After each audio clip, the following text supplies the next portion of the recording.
ગુજરાતમાં આવેલા સિકોતર માતાજીના 3 પ્રખ્યાત મંદિરો 1. રાલેજ ખંભાત મંદિર.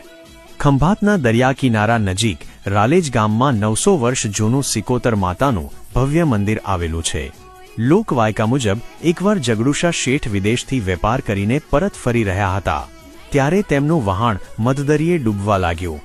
ઘણા પ્રયત્નો છતાં વહાણ આગળ ન વધ્યું. પછી શેઠે સિકોતર માતાજીને પ્રાર્થના કરી.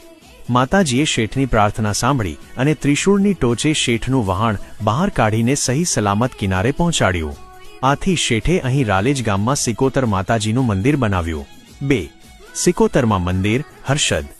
મહાવિશાળ અરબી સમુદ્રના કિનારે દ્વારકા પોરબંદર હાઈવે પર લાંબા અને મિયાણાની વચ્ચે હર્ષદ ગામમાં આ પ્રખ્યાત મંદિર આવેલું છે જે અનેક પરચાઓનું સાક્ષી છે.